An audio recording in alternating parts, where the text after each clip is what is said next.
الحمد لله رب العالمين والعاقبة للمتقين والصلاة والسلام على سيد المرسلين وعلى آله وصحبه وأهل بيته أجمعين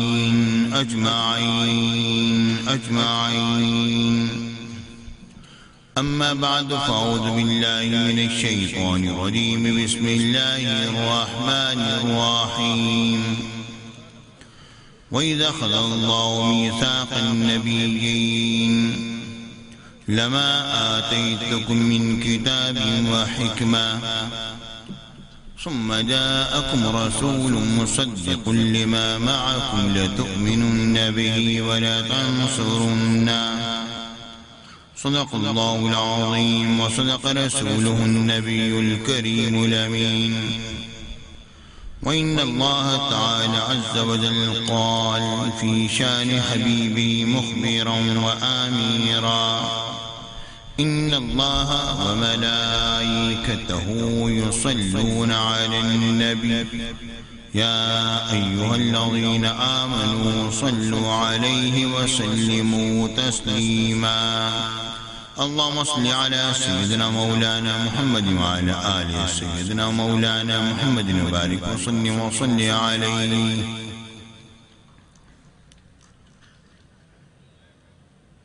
محترم حضرات سامعین کرام عزیز بیٹیوں بچیوں پیارے بھائیوں دوستوں بچوں السلام علیکم ورحمۃ اللہ وبرکاتہ رب العالمین کا بے شمار کرم اس کے احسان اس نے ہمیں توفیق عطا فرمائی کہ آج ہم سب لوگ اس بابرکت محفل میلاد النبی شریف میں حاضر ہیں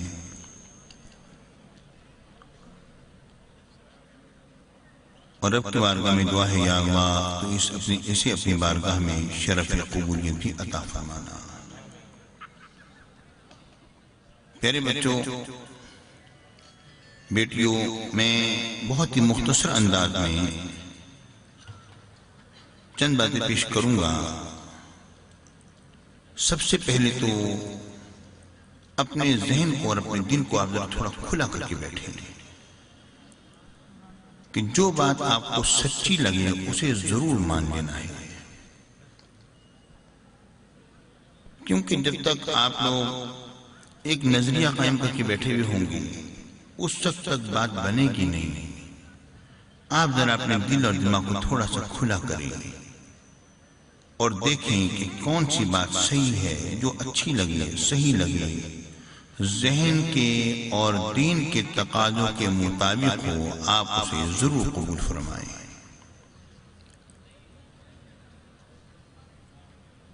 میلاد النبی شریف حضور علیہ السلام کی پیدائش پاک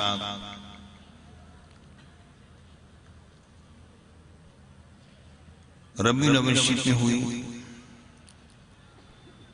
میرے آقا کا وصال پاک بھی ربیع الاول شریف میں ہوا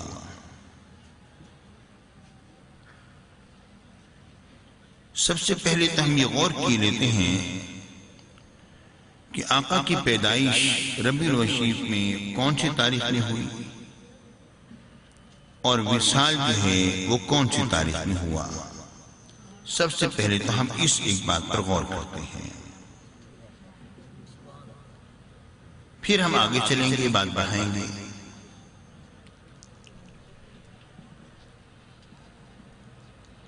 حضرت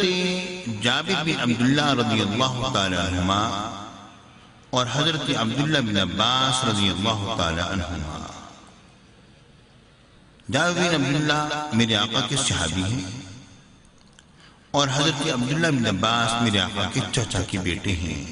گھر والے ہیں ان دونوں سے ایک حدیث پاک آتی ہے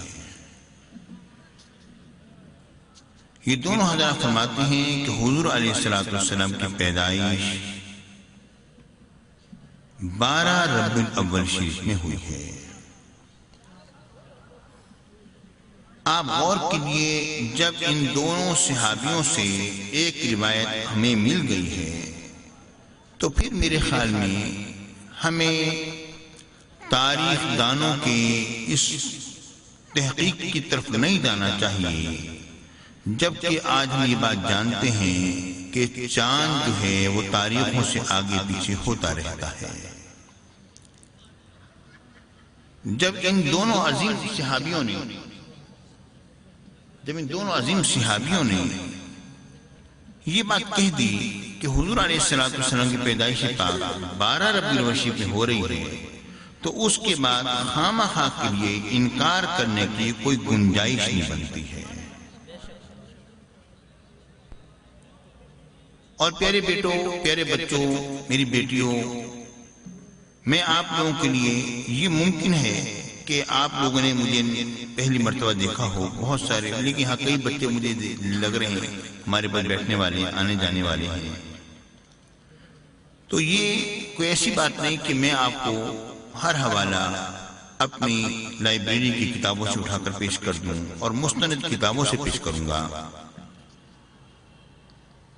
اب ہم غور کرتے ہیں کہ حضور علیہ السلام کا وصال پاک کب ہوتا ہے، اس بات پر غور کرتے ہیں۔ جب تک یہ دونوں باتیں طے نہیں ہوں گی اس تک ہماری گفتگو آگے نہیں چل سکے گی۔ دو حدیثیں پیش کروں گا، ایک بخاری شریف سے ہے، بخاری شریف اور مسلم شریف سے، دونوں حدیثیں بخاری مسلم کی میں پیش کر رہا ہوں۔ اور جب حدیثوں میں بخاری اور مسلم کا نام آ جائے پھر انکار کرنے کی گنجائش نہیں بنتی۔ بھئی یا تو حدیث کو نہ مانا جائے، اگر مان رہے ہیں تو سب سے بہترین یہی دو کتابیں ہیں نا، اس سے بہتر تو حدیث پاک کی کوئی اور کتاب نہیں ہے۔ باقی جتنے بھی کتب احادیث ہیں اس کے بعد ہیں، ان دونوں کتابوں سے میں حدیث پاک پیش کر رہا ہوں۔ حضور علیہ السلام کہ حج کے متعلق وہ حدیث پاک کیوں ہے کہ کوئی یہودی حضرت امیر المومنین عمر بن خطاب رضی اللہ تعالیٰ عنہ کی بارگاہ میں حاضر ہوئے۔ انہوں نے کہا، یا امیر المومنین، اے امیر المومنین، آپ پر ایک ایسی آیت نازل ہوئی کہ اگر وہ ہم یہود پر نازل ہوئی ہوتی تو وہ دن ہم نے عید کا دن بنا لیا ہوتا۔ حضرت امیر المومنین عمر بن خطاب رضی اللہ تعالیٰ عنہ نے فرمایا، وہ کون سی آیت ہے بھلا بتاؤ؟ انہوں نے کہا وہ آیت یہ ہے، اليوم اکملت لکم دینکم واتممت علیکم نعمتی ورضیت لکم الاسلام دینا۔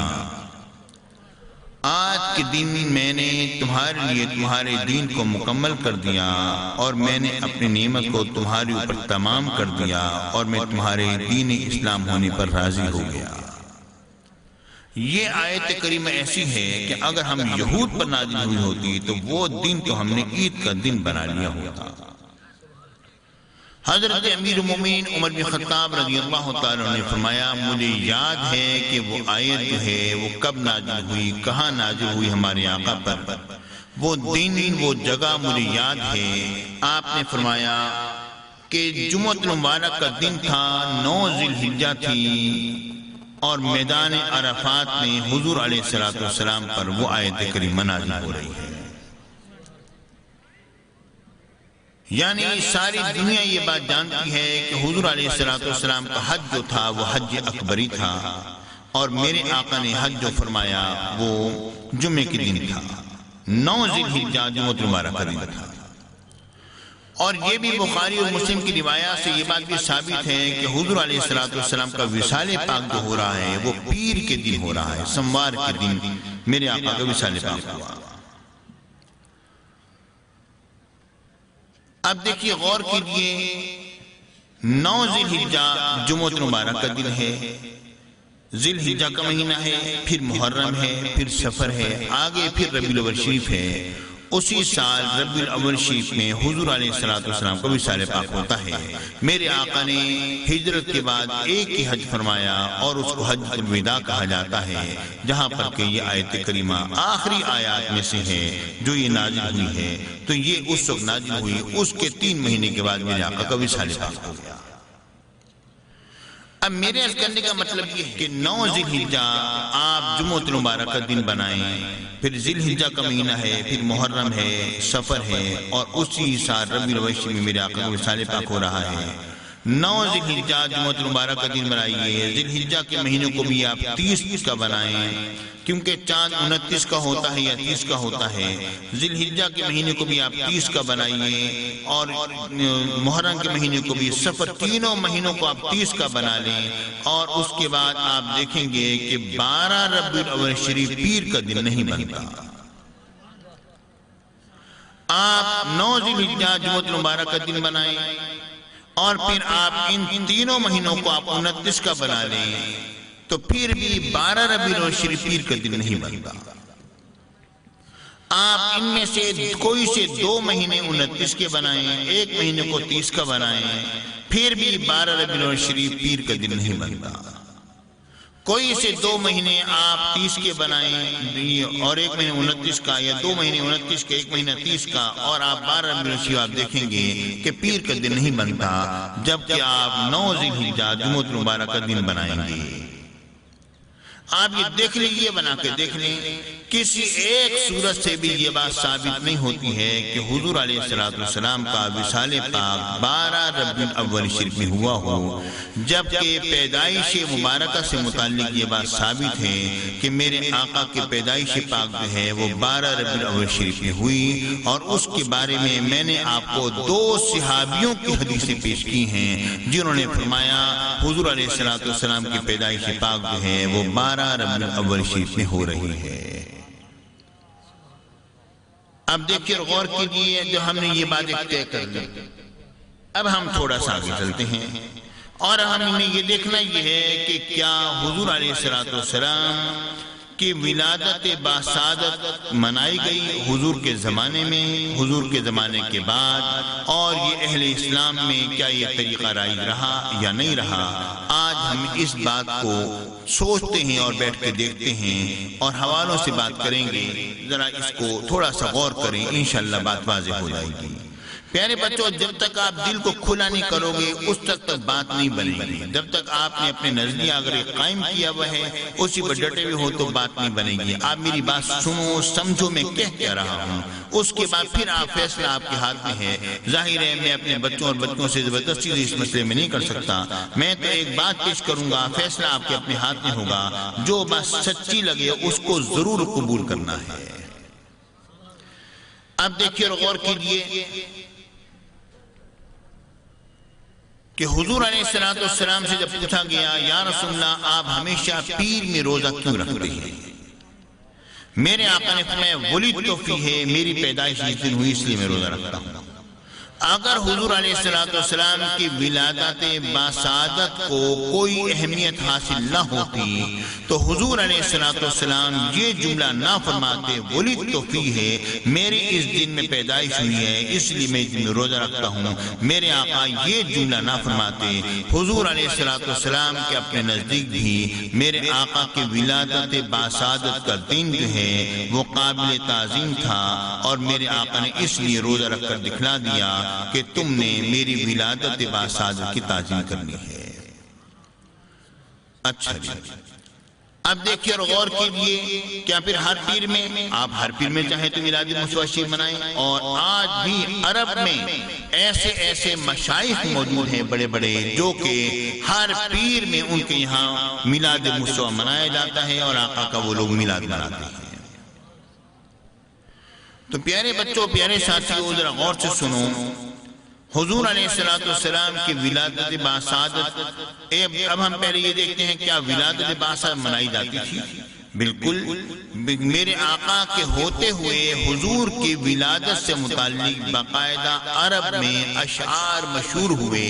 اور وہ شعر و شاعری عربی زبان کی صحابہ کرام نے حضور علیہ السلام کے سامنے کی، جس میں حضور کی ولادت باسعادت کا تذکرہ تھا، اور میرے آقا نے اپنے ولادت باسعادت کے تذکرے کو پسند فرمایا، یہاں تک کہ حضرت عباس جو میرے آقا کے چچا ہیں، جنہوں نے یہ بات فرمائی کہ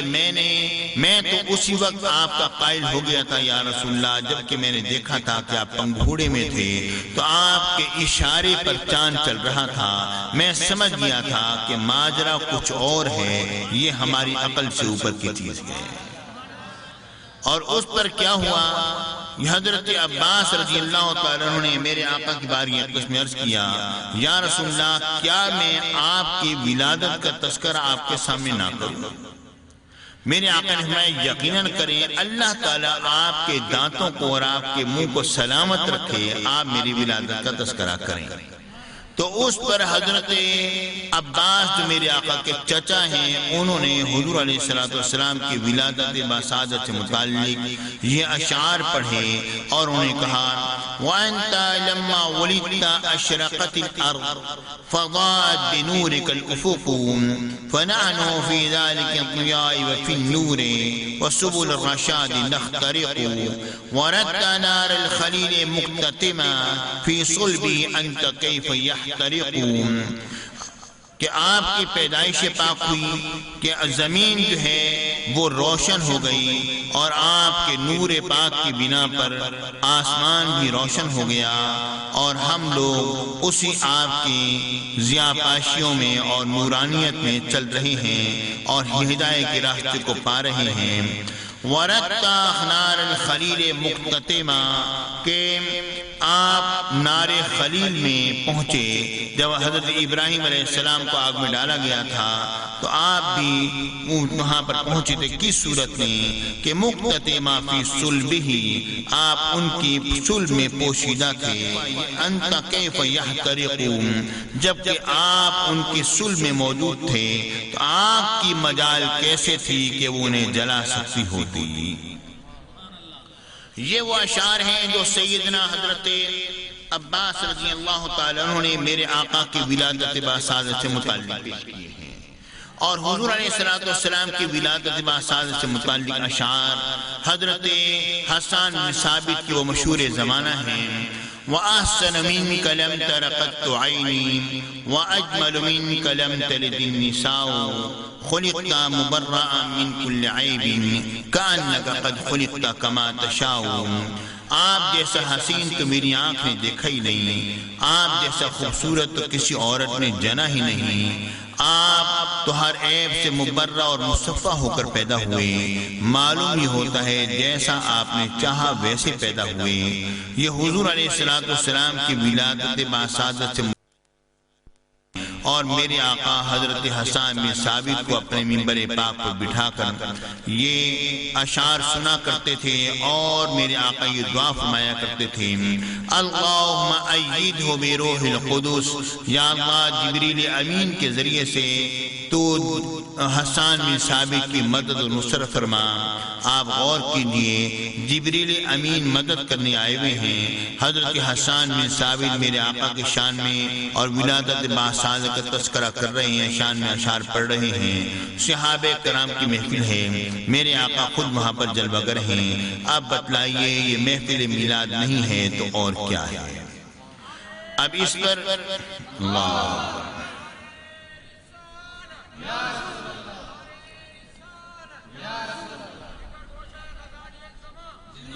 پیارے بچوں، پیارے ساتھیوں، میری بیٹیوں، ذرا غور سے سنو، توجہ سے سنو جو بات میں کہہ رہا ہوں کہ حضور علیہ السلام جب مکہ مکرمہ سے روانہ ہوئے، ہجرت فرمائی میرے آقا نے مدینہ منورہ کی طرف،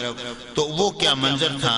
حدیث پاک میں آتا ہے، اور اس کی روایت کرنے والے یوں کہا جائے کہ سیدنا صدیق اکبر ہی ہیں کہ وہ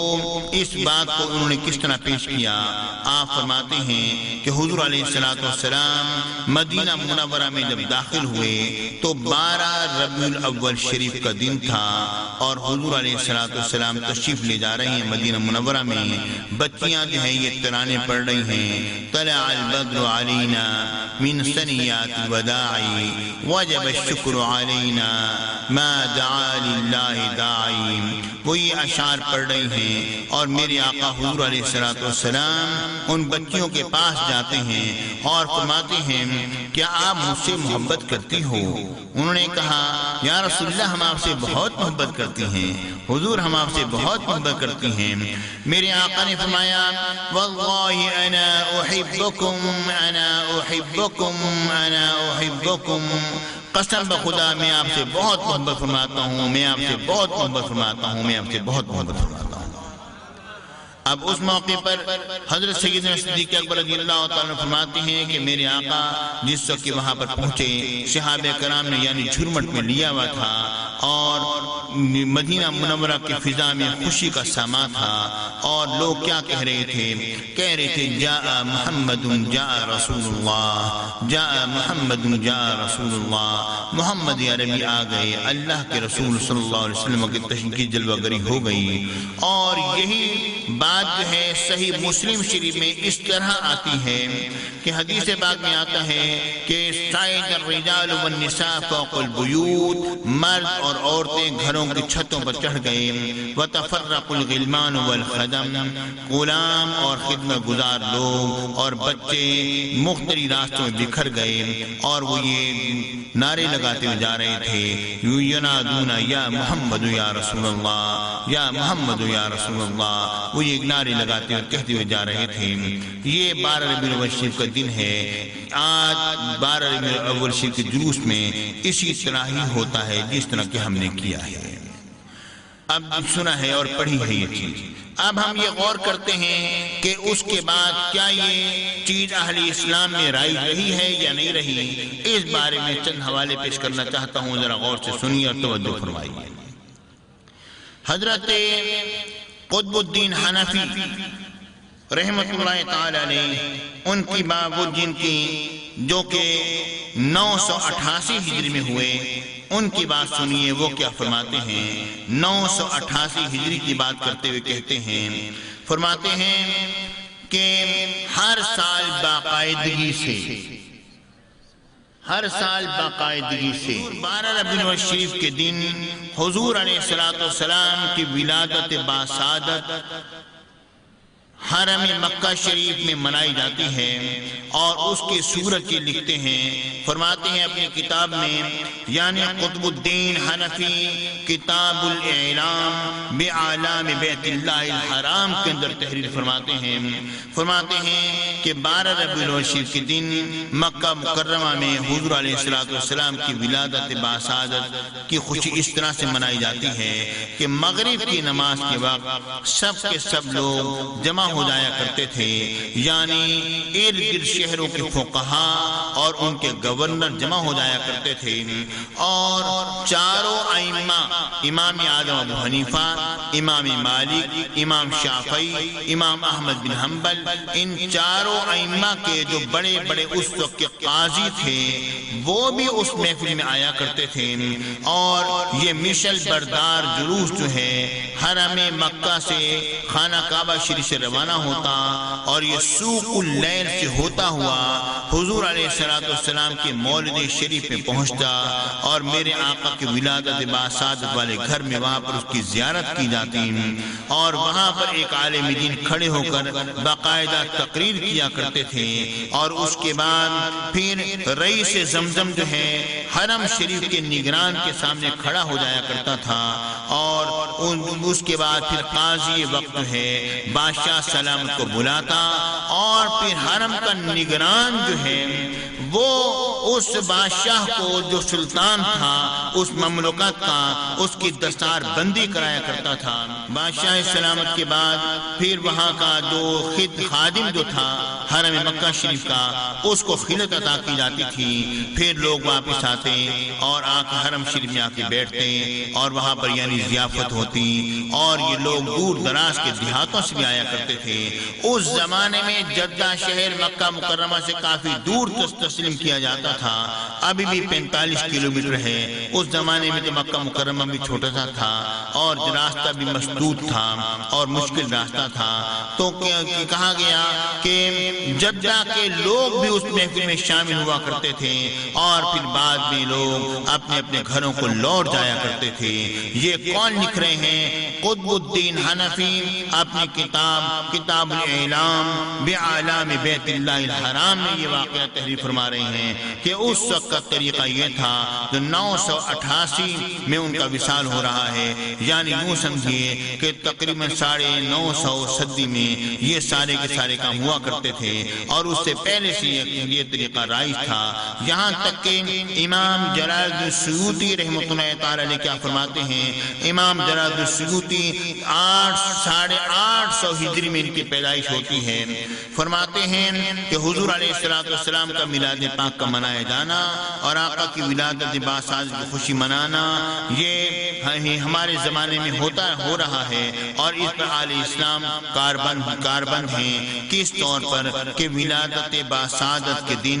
جو ہے آقا کے معجزات اور حضور علیہ السلام سے ہونے والی خارق للعادات معاملات کو، یعنی میرے آقا نے چاند کو 2 حصوں میں بانٹ دیا، یا ڈوبے ہوئے سورج کو واپس لوٹا دیا، یا کنکریوں کو کلمہ پڑھا دیا، یا یہ کہ درخت کو بلایا تو سجدہ کرتا ہوا حاضر ہو گیا، اور یہ کہ ہرنیوں نے کلام کیا، یہ ایسی باتیں جو کہ عام طور پر ہونے والی نہیں ہیں، یہ تمام کی تمام چیزیں حضور سے جو ظاہر ہوئیں ان کو وہ پیش کیا کرتے تھے۔ پھر کھانا تناول کیا جاتا تھا، قرآن خوانی ہوتی تھی، اور اس میں یہ سارے امور ہونے کے بعد پھر لوگ اپنے گھروں کو واپس لوٹ جایا کرتے تھے۔ اب دیکھیے اور غور کیجئے میرے ساتھیوں، دوستوں، بچوں، میری بیٹیوں، ذرا غور کرو کہ یہ طریقہ کوئی آج سے نہیں ہے، یہ تو آپ پہلے جتنے پیچھے چلتے چلے جائیں آپ جائے گا، یہاں تک کہ علامہ ابن جوزی جن کی پیدائش 510 ہجری میں ہو رہی ہے، انہوں نے حضور علیہ السلام کے میلاد شریف سے متعلق باقاعدہ 2 کتابیں تحریر کی ہیں، اور امام ترمذی جو امام بخاری کے شاگرد ہیں اور وہ متقدمین میں شامل ہیں، 200 کچھ ہجری میں ان کی پیدائش اور مثال ہوتا ہے۔ آپ غور کیجئے، انہوں نے اپنی کتاب ترمذی شریف میں پورا باب باندھا ہے، باب کا نام ہے باب میلاد النبی صلی اللہ علیہ وآلہ وسلم، یعنی حضور علیہ السلام کی ولادت باسعادت سے متعلق یہ 85 کتابیں 8 سے 1000 سال پہلے تحریر میں آ چکی ہیں، اور یہاں تک کہ علامہ قسطلانی نے لکھا، فرماتے ہیں یہ ہمیشہ سے اہل اسلام کا طریقہ رہا ہے کہ میلاد النبی شریف کے دن میں میلاد شریف کا منانا، کھانے ایک دوسرے کو کھلانا اور بیٹھ کے ضیافت کرنا اور خوشی کا سامان پیدا کرنا، یہ ہمیشہ سے ما زال اہل الاسلام، اہل اسلام ہمیشہ سے اس پر کاربند رہے ہیں، یہ کوئی نیا طریقہ نہیں ہے۔ پیارے بیٹوں، پیاری بیٹیوں، میرے عزیز بھائیوں، دوستوں، کتابوں میں اور کرتاس پر موجود ہیں، انہیں ہمیں تسلیم کرنا چاہیے، اور آقا کا میلاد منانا یہ اہل اسلام کا ہمیشہ سے طریقہ ہے، اور آج بھی ہم اسی طریقے پر کاربند ہیں۔ اور میں یہ عرض کر دینا چاہتا ہوں کہ حضور علیہ السلام کی ولادت باسعادت کی خوشی منانا، اچھا اس بات پر غور کیجئے، بعض اوقات یہ بات آتی ہے، لوگ کہتے ہیں یہ آپ اتنا خرچہ کر دیتے ہیں، کسی غریب کی شادی کر دی ہوتی، آپ یہ خام خواہ کا خرچہ ہے۔ اچھا ایک بات ذرا سنیے، ذرا غور کیجئے، اگر آپ پہلی بات تو یہ سوچیں کہ کیا اللہ نے صرف اتنا ہی دیا ہے کہ ہم کسی غریب کی شادی کر دیں یا میلاد مصطفیٰ منا لیں؟ اللہ نے اتنا ہی دیا ہے اور نہیں دیا اللہ تعالیٰ نے؟ پھر صرف اتنی بات پر نہ جائیے نا، پھر اپنے پوری زندگی کو اس پر ڈھالیں نا۔ اگر حضور آقا کے میلاد کی بات ہے، پوری زندگی کو اس پر ڈھالیے کہ ہم یہ 100 روپے کی جرسی میں بھی تو گزارا کر سکتے ہیں، جائے کہ ہم یہ 1000 روپے کی 2,000 کی جرسیاں کیوں پہنے؟ ہم یہ گزارا ہمارا کپڑے پر جو ہے 10 روپے میٹر والے کپڑے میں تو بڑا اچھا گزارا ہو سکتا ہے، موٹا کپڑا مل جاتا ہے، کوئی ایسی بات نہیں ہے۔ ضروری کو تھوڑی ہے کہ ہم 500 میٹر کا ہی کپڑا پہنے، ایک 100 روپے کی اینک بھی تو مل جاتی ہے نا۔ ضروری کو تھوڑی ہے کہ ہم جناب علی جائیں اور جا کے 1000 روپے کی 2,000 روپے کی اینک خریدیں۔ یا اگر یہ بات ہے تو پوری زندگی کو اس پر ڈھال دیجیے، پوری زندگی کو اس پر ڈھالیے۔ پیارے بچوں، بات اصل میں یہ ہے کہ اللہ نے ہمیں بہت دیا ہے، ہمیں تو یہ سوچنا چاہیے تھا کہ ہم اپنی شادی میں کچھ خرچہ بچا لیں کہ میلاد مصطفیٰ شریف کر لیں، ہمیں تو یہ سوچنا چاہیے تھا۔ چیدائے کہ ہم نے اس کے برعکس سوچنا شروع کر دیا۔ اچھا اپنے ایمان سے ایک بات بتاؤ، آپ کسی چیز کو خوشی منانا چاہتے ہیں، بھئی بات یہ ہے کہ ہمارا ماشاءاللہ یہ ہمارا کالج بنا، اس دن میں بنا، ہم اس دن میں ہم یہ خوشی کا دن منائیں گے، اور ایک جگہ کہتا نہیں جی میں تو نہیں مناؤں گا، ہم تو نہیں منانا چاہتے، اس وجہ سے ہم کو شادی کر دیتے ہیں۔ آپ یہ بتائیں جو یہ کہے گا کہ جناب علی ہم نہیں مناتے، آپ اسے کیا سمجھیں گے؟ یہ سمجھیں گے نا کہ وہ اس حق میں نہیں ہے، اس کالج کے حق میں نہیں ہے، یہی بات سمجھیں گے نا، اور دوسرا تصور تو ذہن میں نہیں آئے گا۔ پیارے بچوں، بات یہ ہے کہ میلاد مصطفیٰ شریف جو منانا ہے تو اس کے لیے، اور یہ بات ذہن میں رکھو، جب میلاد مصطفیٰ شریف میں جب آپ کھانا کھلاؤ گے، میلاد مصطفیٰ شریف مناؤ گے، اس کی برکتیں اتنی ہوں گی کہ رب العالمین کئی گنا آپ کو پیسہ عطا فرمائے گا، اور پیسہ نہ بھی آئے تو برکت اتنی ہو جائے گی، جس طرح کہ حضور علیہ السلام نے فرمایا جب کوئی تاجر اپنے مال کو بیچتا ہے اور جھوٹ بول کر بیچتا ہے، مجھے تو اتنے کا پڑا تھا، اتنے کا ہی تمہیں دے رہا ہوں، جھوٹ بول کے بیچتا ہے، میرے آقا نے فرمایا وہ پیسہ تو لے لے گا مگر برکت نہیں لے گا، برکت مٹ جائے گی۔ اصل سے جو برکت ہے، بعض لوگوں کے گھر کا گزارا 2000 روپے میں بھی اچھی طرح ہو جاتا ہے، اور بعض کے گھر کا گزارا 10,000 روپے میں بھی نہیں ہوتا ہے۔ یہ کیا ہے؟ اللہ رب العالمین برکت ڈالتا ہے۔ وہ کس طرح ڈالتا ہے؟ اللہ کے نام پر کھانا کھلاؤ، پر اللہ کا نام زندہ کرو، اس کے حبیب پاک صلی اللہ علیہ وسلم کے میلاد باصادق کے تذکرے پر خرچہ کرو گے تو برکتیں ملیں گی۔ پیارے ساتھیوں، یہ بات میں بیان کرنا چاہتا ہوں آپ سے، اور میں نے بات عرض کر دی، اب میں اتنی بات عرض کروں گا کہ اللہ رب العالمین نے ہمیں علم کی دولت عطا فرمائی۔ یہاں پر آپ کے پاس یہاں پر آپ لوگ بیٹھے ہیں، ایک سے ایک ماشاءاللہ آپ کورس کر رہے ہیں۔ یہاں پر میں پہلے بھی ایک مرتبہ حاضر ہوا تھا، میں نے اس کا وزٹ کیا تھا جبکہ ہم لوگ اپنی یونیورسٹی بنانے کا ارادہ کر رہے تھے، اور الحمدللہ ہماری یونیورسٹی کا کام شروع ہے، لیکن اس وقت میں نے دیکھا